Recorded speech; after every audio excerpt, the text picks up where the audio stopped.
Namaskaram, Ashwin. Sadhguru, namaskar. Yeah. So, you're doing well in Chennai. Chennai is exploding with all these infections, huh? Initially, I felt like I was okay, but now I'm getting really edgy. I want to go out and play or do something like that. I'm getting really edgy inside the house. No, but Tamil Nadu was well controlled in the beginning, first 3 weeks, but now it's going off. But isn't it like the fact that it will go in high numbers all over the country? I don't know, because the numbers are increasing every day. It's getting a little concerning. Yes, it is. At the same time, almost 70% or 75% is within 20 districts. That way it's not spread. But now this migrant labor has gone across the country, back home.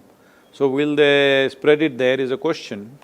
But I generally feel the rural population may be having enough immune system within themselves that they may not be casualties there big time except very vulnerable, very aged group of people. See, everybody is talking about this herd immunity and all this stuff. If you go that way, if you go towards herd immunity, you will wipe out the geriatric population in the country or in the world. So, that is not really an option, but if it goes away, runs away in that direction… But Sadhguru, tell me something in this current situation where we are standing. What is the direction that people should look for? Because at one side of it, a lot of people are looking for livelihoods. A lot of people, I mean, thankfully we are all blessed. I'm in the blessed category where I can still have sufficient to eat on a day-to-day basis and still manage to handle my anxieties. Then there are another set of people who are struggling to run their businesses. The economy is suffering. What is the answer to this? How long will people have to bite the bullet? See, no nation can afford to close itself down forever, okay? We have done exemplarily well, actually. Over 65 days, we've been closed. I think with 95% pass mark, maybe 2 to 5% might have failed, but largely we've done that. But the nature of the virus is such, if there is one person left with infection, he will again start a new cycle.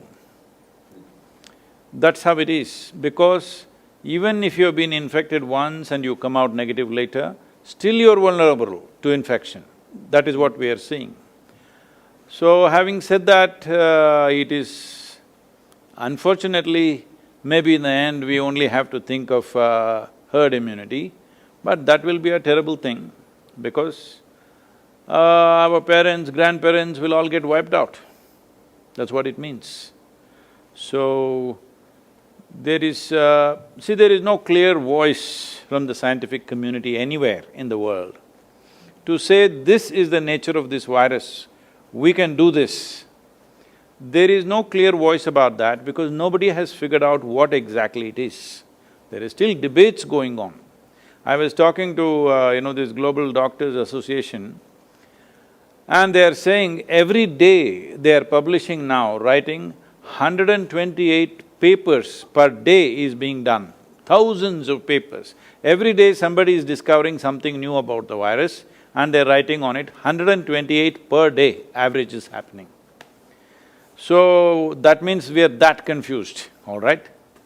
So, without a clear perception that this is the nature of the virus, this is how it'll behave, even if we don't find a vaccine, at least if we have a proper, treatment protocol, we can feel comfortable. Right now, there is no treatment protocol. Somebody says take hydrochloroquine, somebody says take that Ebola drug, somebody says take the HIV drug, somebody says drink Lysol, it's like variety of things. Well, we are giving Nilavembu to everybody. We just shooting, we're shooting in the dark, literally. Only thing we can do is strengthening the immune system. For this we have protocols, which is what we are doing, and we are trying to mass, implement it as far as possible. Some simple yogic practice, little bit of care about what you eat, and a few other Ayurvedic and Siddha concoctions which will boost the immune system. This got nothing to do with the virus. something to do with us. With the ability to fight.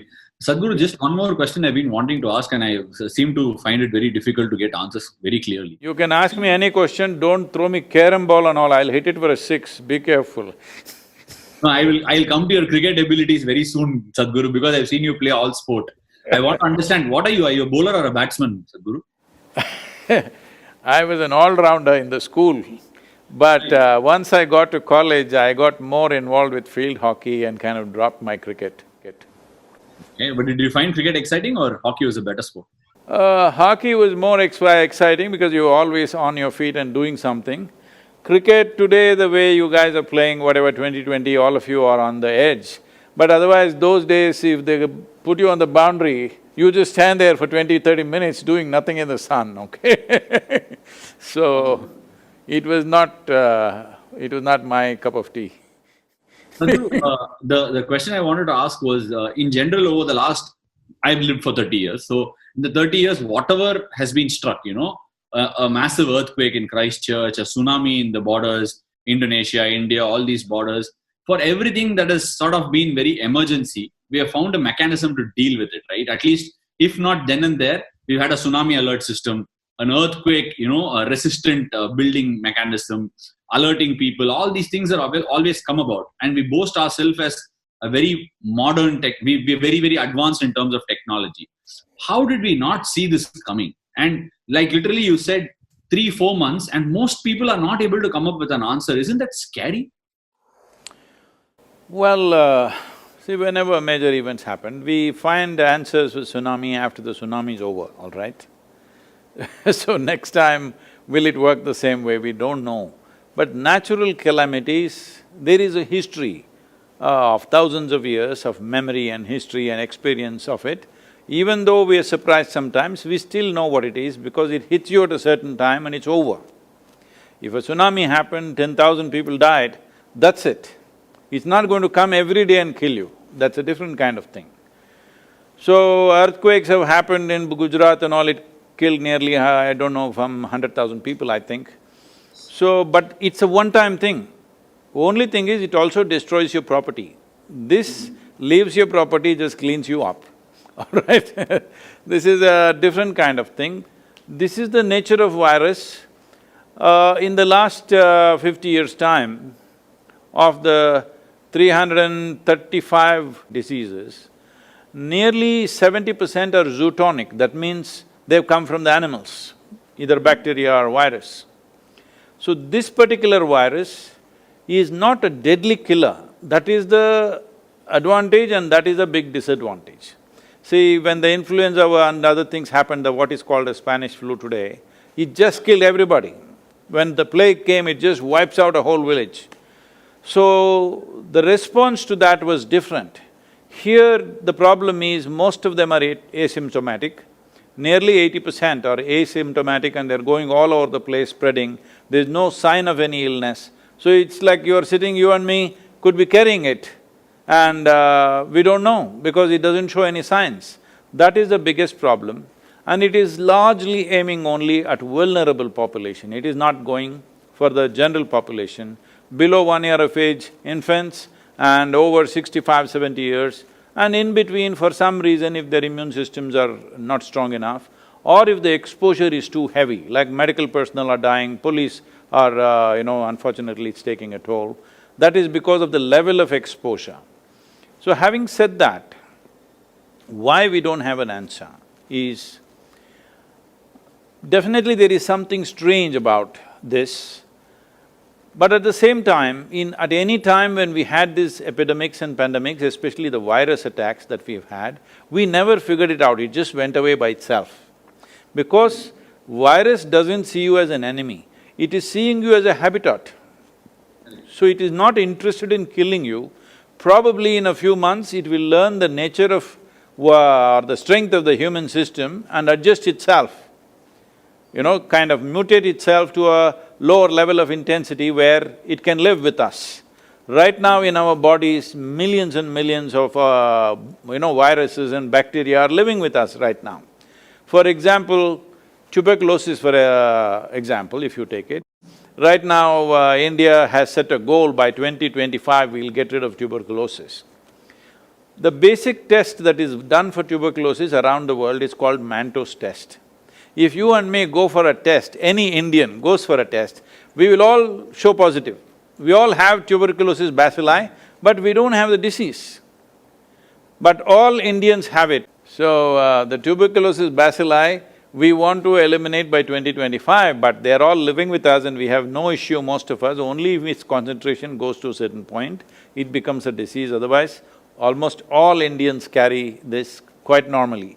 If the same level of bacilli happens to, let's say, an American or a European person, they will fall sick. We are not falling sick because we have lived with that for so long. So that is what we are looking for as a solution, that's what herd immunity means, that at some point we may get used to the virus. But before that, how many lives will it take? This is not a decision that you make, it may go that way, unfortunately. Okay, an interesting question I've been wanting to ask you for a long time, Sadhguru. This thing where you speak about Ramayana, Mahabharata and all our so-called mythology now, everybody has a different connotation to whether it happened or didn't happen. No, that argument is only in Chennai.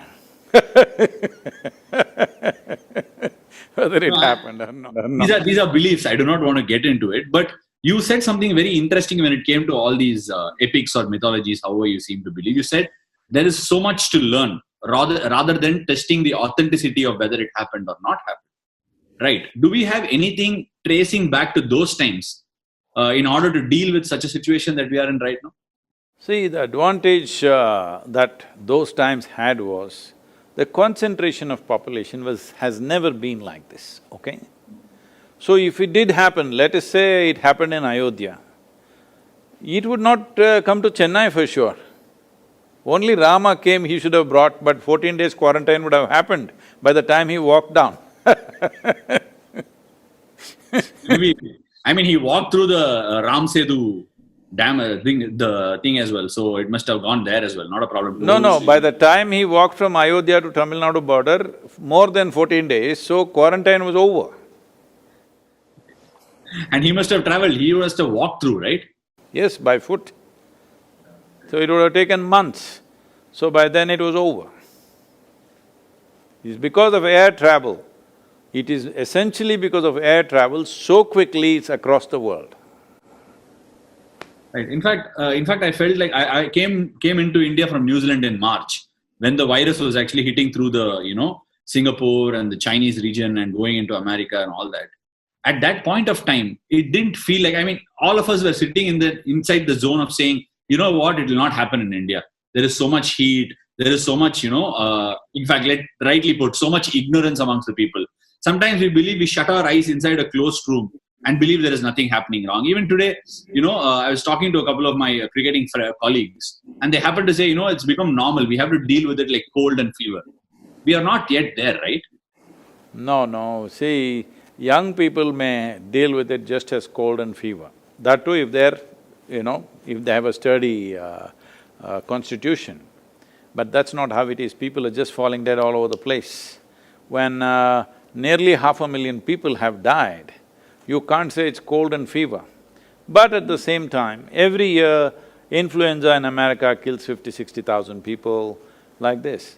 But this is not going to pass like that virus. This can continue and come back in waves and waves. It is possible, but we still don't know. I have a gut feeling in India, by mid-September, towards the end of September, it will be largely gone and our economic activity will be back to normal. It may not be where it was a few months ago, but in terms of activity, it will be back. But I have no data, not an iota of data to support my gut feeling.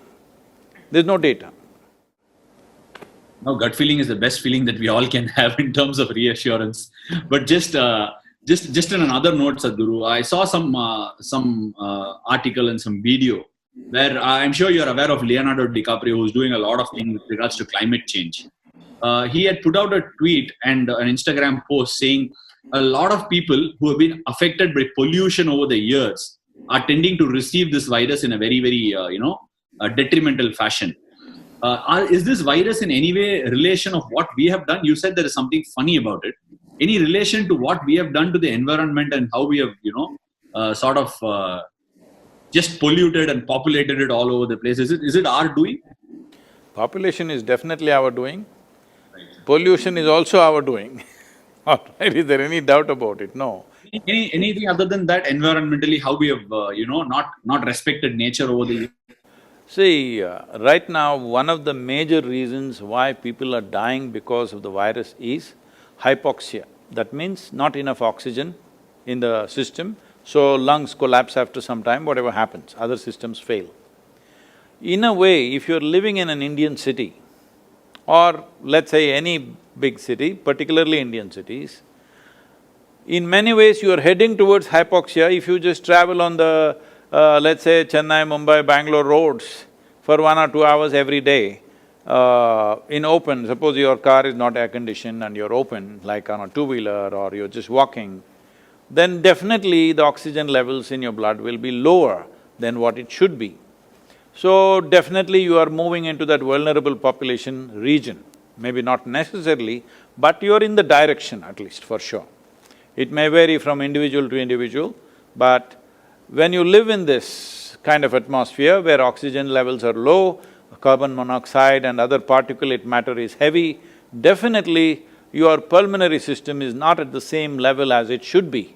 So you are becoming a vulnerable population. Even now you're seeing almost 70% of the cases are just in 5-6 cities in the country probably, about 10 to 12 cities maximum.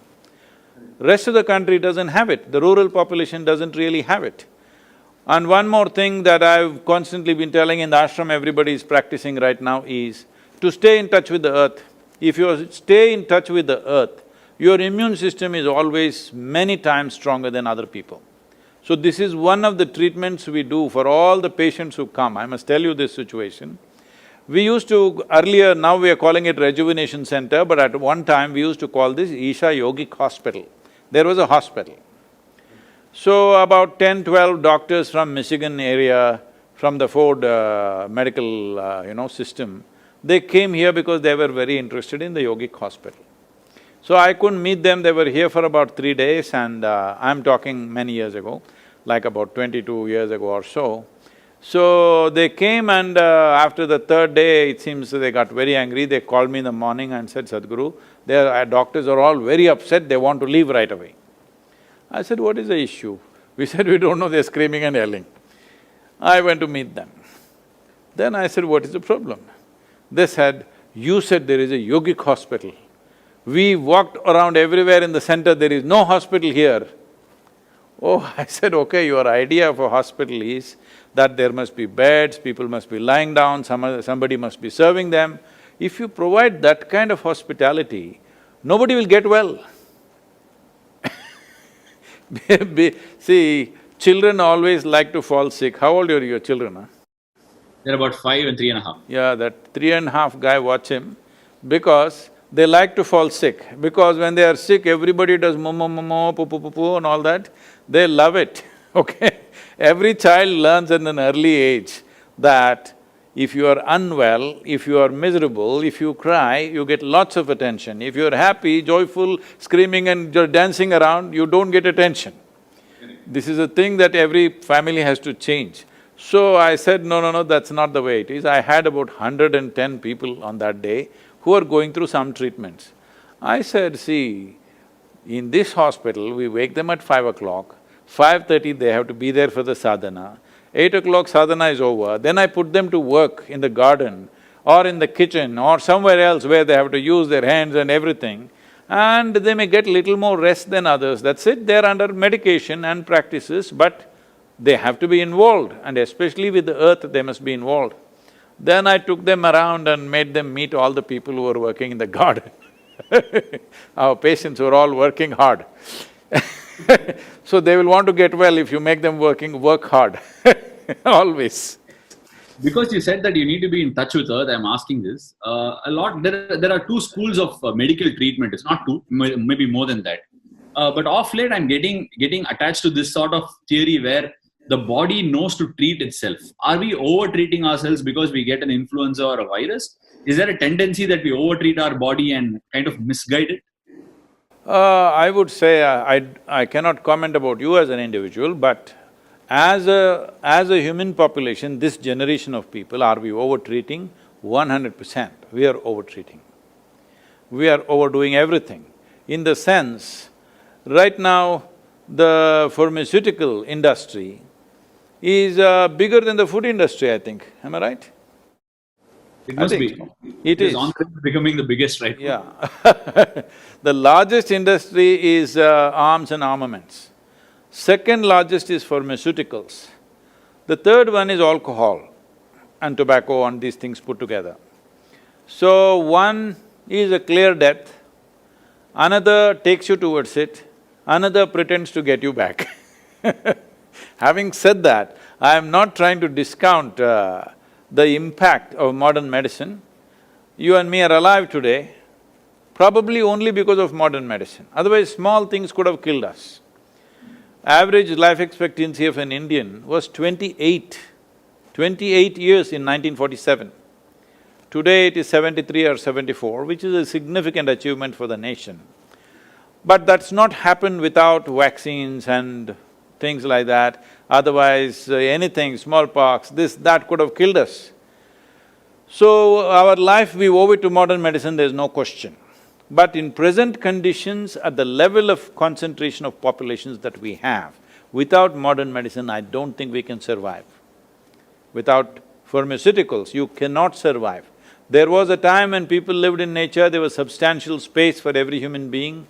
Then it was possible to just eat some leaves or eat some fruit or just fast for 2 days and get well, all this. Even now you can do if you're maintaining your lifestyle like that. But every day you're out in the town, meeting 1,000 people and mixing with people, then if something catches up, then you better take some medicine, otherwise it'll be risky. Sadhguru, another important thing as far as I was concerned, I was very enamored by the whole thing of Cauvery calling, right? And you explained in detail about what Cauvery calling is and how much of deforestation has happened, and we need to reforest them to get the land back. Water needs to be, the land needs to have the ability to hold the water on and all that sort of stuff.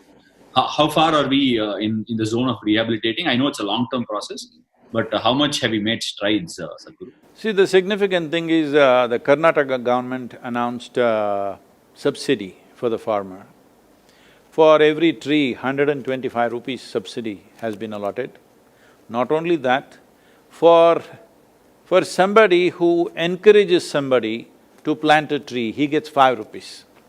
Suppose you are the farmer, I make you plant 100 trees, now I get 500 rupees for this. So now we are training youth to be agents of change. So they can take this up like a part-time profession, that they meet the farmers in the local areas, because they know each other, they're related largely, they can talk to them and encourage them and may facilitate this stuff, because both will benefit. He will get subsidy, this guy will get 5 rupees commission for that. So this process is already on. This monsoon we were to go full on, but now we are like little slowed down. But still, I think in Karnataka we are planting about somewhere around 70 lakhs or 72 lakh saplings, which already farmers have been booked for. So this is a comprehensive thing, that it is a combination of trees so that the land rejuvenates. Right now UNCCD is very concerned about India because our soil is dying. See, when we say soil, we are just talking about largely 39 inches of topsoil. On an average in the world, there is 39 inches of topsoil. Almost all life happens in this 39 because of these 39 inches of soil.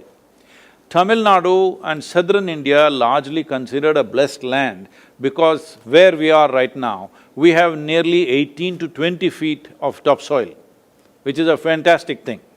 This is the reason why agriculture has been on here for over 12,000 years or so. There is history of agriculture, because in some places here, not so in southern Tamil Nadu probably, but in this part, western and northern part of Tamil Nadu, 15 to 20 feet of topsoil, this is extremely rich place that way. See, we may think Richness means we struck oil, gold, diamond, this one, that one. But for the next generation, if you want the next generation to live a rich life, when I say a rich life, I'm not talking about your stock market or your bank balance or something like this. Well, clean air, pure water, nutritious food, and life is throbbing within you, this is a rich life. Rest of it is just, accessories to life. The real life is in this, how wonderfully a man can function, a human being can function, simply depends upon how pure is the air, how clean is the water, how nutritious is the food that you consume. If there is no strength in the soil, right now nearly 42% of Tamil Nadu soil has been declared as fallow. That means it's becoming desert. So there is a whole movement to stop this desertification, but nothing much has happened on the ground. Too much talk has happened, conferences have happened, papers have been written, but on the ground, this is where Cauvery calling came in. For that, so many people are protesting against that. Do you know this? They're all located in Chennai only. They are saying it's dangerous to plant this many trees. Can you believe that? They're saying it's dangerous. Before these people came or I came or you came, what was here on this land? This land was all trees. So how does it become dangerous to put back the trees? Simply because they're only looking at it in some way, because there is no money in this, that's their problem, I think. Because in every ecological thing, conference, go here, go there, there is money. Now action on the ground, there is no money, you have to spend from your pockets. So, nobody is interested in this. But Karnataka government has taken the policy changes very quickly and very, very responsive. On the ground, things will happen there for sure. It should have happened much larger. We were preparing for a very big during the monsoon, but now we've kind of toned it down a little bit because we don't know when it'll become safe for our volunteers to go village to village, meet people, do these things. We are not sure about that yet. It doesn't look like… monsoon is about to start, already pre-monsoon showers are coming here. So anytime monsoon will start pouring within the next week's time. So we are still not ready because we don't want to send young people out there and suppose somebody, these are all dedicated people, we don't want to kill them, they're willing to give their lives, that doesn't mean we can take their lives, all right? So because of that, we've slowed down a little bit, but still over 70 lakh saplings will go. See, we must understand this, the difference between this and afforestation is that this is going into farmland, private land. That means they will take care of it because it's their commercial interest. That is the fundamental difference that I've been trying to beat it into everybody's heads, but after talking for hours, in the end they ask, where is the land? Really, I've just been seeing in various places I've been going and speaking to people who hold responsible positions, after explaining everything for 1 hour, in the end ask, all this is fantastic, Sadhguru, but where is the land? The land is in the hands of the farmer. Only if you make it lucrative for him, you can put back these trees, otherwise you will only talk about it. We have a lot of this discussion on farmers, right? Every year, pre-monsoon, post-monsoon, we hear small stories of farmers committing suicides, farmers struggling to pay off the debts. All these things are a regular feature. But aren't these people that are the ones that are putting food on our plate? Should we, like, for example, say like an engineering or a medicine, where we put children into it, promote the industry and make it a bigger industry? Is it time for us all to invest and say our children must feel agriculture is attractive? Has the time come really? 100% that needs to happen. If that doesn't happen, there's no food security for this country. Right now, we've taken some kind of rudimentary surveys. What I see is, not even 2% of the farm community want their children to go into farming. That is what it is. So in another 25 years, when this generation passes, who will grow food for you? Right now in this country, there are nearly 65% of the population who know how to conduct this magic of turning mud into food. Not a simple thing. But you're an engineering graduate, isn't it? I'll tell you, you come here, I'll give you 10 acres of good land, very fertile land. Grow 10 varieties of crops and show me, you will see it'll be a total failure. Even if you are an MSc in agriculture, still you will be a failure, generally, except a very few who come from that community, who know how to do this. Because the farmer looks illiterate, people think it's some silly thing to do. It is not, it is a very complex and very time-sensitive operations, the way it is done, the farming. Because the guy looks undernourished and badly dressed, we think it's something not important. You and me are eating only because of him. And it's not a small achievement, one of the greatest achievements of this nation is, we are managing to provide food for 1.4 billion people without any major imports of food. There's no any major import of food, actually, we're exporting a little bit, a few small things are coming in. But generally, we are able to provide. See, even in a situation like this, right now this virus situation, even now, during this pandemic, we have enough food. How to reach that person who has no money is another problem, but we have food in the country. Suppose you don't have food in the country, then that disaster is totally of a different nature. So farmer has done a fantastic job with no great technology, no great science, just with traditional knowledge. The only problem that he is facing, why you're seeing these suicides and other things is, one thing is, there is no power of scale over generations, because we have history of thousands of years of agricultural history, over generations it's become smaller and smaller and smaller. Today, the average land holding in the country is 1 hectare, that is 2.25 acres. In 2.25 acres, or for every 2.25 acres, there's a barbed fence, there is a borewell, there's an electric connection, there are pipelines, it's a complete waste of resources. For the amount of money that goes into it, there is no way he can get to make it lucrative or profitable for himself.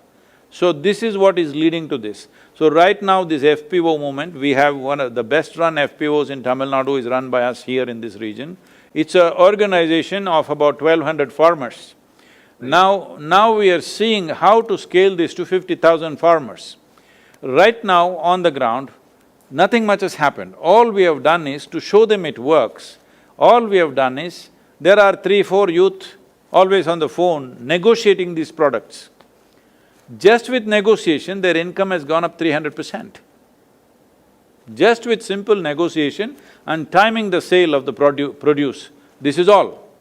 And another thing is the inputs. We have set up a superstore where all the inputs, whatever the dealer margin was about 25 to 30%, that is going straight to the farmer. That 30% itself is a big thing for him. So, we are looking at, if you put 50,000 farmers together, it becomes a major corporation run by them. You can hire professionals, you can hire scientists to, agricultural scientists to see what crops to grow, how to grow and everything. We can hire, marketing experts to do this, or we can consult, we can handle this internationally.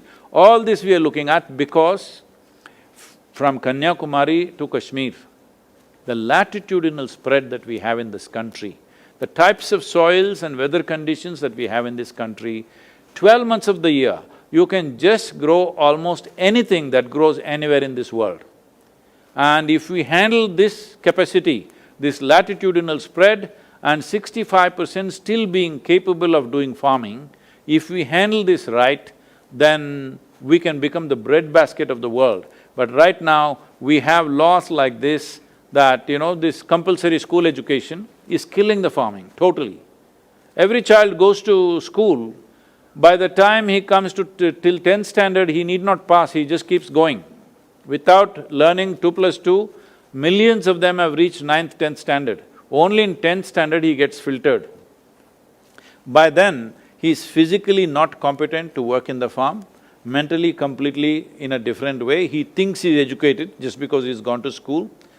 So, we are completely destroying the future of farming in this country. It is time educated people invest and invest their children in the farming, because it can be done in a very good way, there is enough science and technology. What is lacking is scale. Scale can be achieved by bringing them together as a farmer-producer organization. There were many tax and other things which we got relaxed now. See, for example, if you are a farmer, how much ever you earn, there's no tax for you. But if 10 of us farmers got together and made an FPO, then there is 30% income tax. So why will we come together? You're ensuring we don't come together. So I appealed to the Prime Minister and he relaxed up to 100 crores earning, there is no tax. But now I'm pushing why 100 crore limit? If farming has to survive in this country, you cannot give teachings, you cannot run agricultural institutions. All you have to do is make it lucrative. If it's lucrative, it will survive. Sadhguru, forgive my ignorance if this question is not pertinent, but if you take a look at big communities in India right now, one is the movie industry is big. I'm not well versed with the movie industry. The cricket industry is really large. But so when I speak about the cricket industry, until Kapil Dev lifted the 1983 World Cup, and later on when Sachin Tendulkar came into play for the country, the game was largely not money driven. It was telecasted free of cost on TV. Then the TV rights came and the players started earning more. Is there a possibility, the way you're saying how large a scale this agriculture is there a possibility that such people can come into the mix and make this a really large and phenomenal industry? Is there a possibility? Yes, what else do you think I'm doing? That's what I'm trying to do. We are putting our energies behind it, we are raising money for this, and above all, giving a voice to it. See, right now, because you mentioned the word suicide, suicide in not some… See, individual people unfortunately will commit suicide for a variety of reasons. When over 300,000 people commit suicide in a matter of 15 to 20 years for one reason, one particular reason of farm distress, nearly 300,000 or more than 300,000 people have committed suicide, let's say in this century, in the last 20 years. It's actually in about 15, 16 years, let's say 20 years. Because some people will always debate, no, that guy died because he had family issues, this, that they're saying. But I'm asking you, usually the explanation is, that's because he couldn't pay his bank loan, he killed himself, this happened, that happened. I'm asking you, suppose you are a farmer, you have a rich soil and abundant water, no matter what is your situation, would you commit suicide? Or would I commit suicide?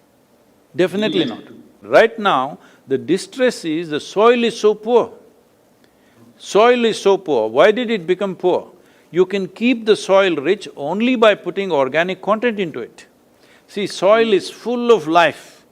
If you… I don't know if you've been in a rainforest or, in southern India itself, in Western Ghats, if you go inside the forest, just pick it up like this, you will see it's bursting with life, the soil. That's how it should be. But right now it is plowed and left open for 8–9 months. It's really dead. First 9–10 inches, 12 inches where the crop goes is completely dead. Whenever you fly from Chennai to Delhi, now you're in the Delhi team, I heard, so you have to fly Chennai to Delhi, every 5 minutes look out of the window. You will see India looks like a brown desert, except a few green patches here and there. Most of it is a brown desert because these are all agricultural lands. When there is no crop, they're just plowed and left open to kill the soil. So this kind of practices we have come to because we saw Europeans doing massive, industry like farming. But now they've all changed, but we didn't change. We are still doing the same thing. It is very important. See, suppose you grow 1 ton of, let's say, sugarcane or paddy or whatever from the soil, what you have taken out is 1 ton of topsoil, isn't it? Yeah. You have to put it back. How can you put it back? The only way is leaves from the trees or animal waste. Trees are gone long time ago. In Cauvery basin, 87% of the tree cover has been removed in the last 70 years. And animals are all traveling abroad. There are no animals on the farm. People think tractor will do it, tractor will plow it, but tractor will not enrich the soil as animals would. Animals would work also and enrich the soil also. But now they're all gone, people thought they're useless, and we are thinking just by putting salts, everything will be okay. For all those people who don't understand what I'm saying, in our meal, in southern Indian meal, without salt we are not eating any food. Little bit of salt and so many other things. Instead of that, make it 90% salt and 10% whatever else you want to eat. One meal if you eat like that, you will understand what you are doing to this soil and to this country. Okay. Thank you, Sadhguru. Anything else? Anything else, Sadhguru? Well, the sport in the world may not be the same for next 12 months probably. There are no spectators, so there is no big excitement and stuff like that. But I think this is a time we should learn to live with, because there is no point risking those people who are vulnerable. Risking their lives is not our business. Because I am not vulnerable, I will go and do whatever I want to do, is not a human way of doing things. We have to respect that. And we must make sure that the casualties are minimum. And at the same time, we must focus on putting this nation back on the track, whether it's economy or sport or culture, everything should come back as quickly as possible. We can't just be locked up forever, but in a very responsible and conscious way. Thank you, Sadhguru. It's been a pleasure. It's been a dream for me to do this. Thank you for honoring. Thank you so much. Namaskaram, thank you very much. All the best for you for whatever match is coming up. Thank you, Sadhguru. Namaskaram.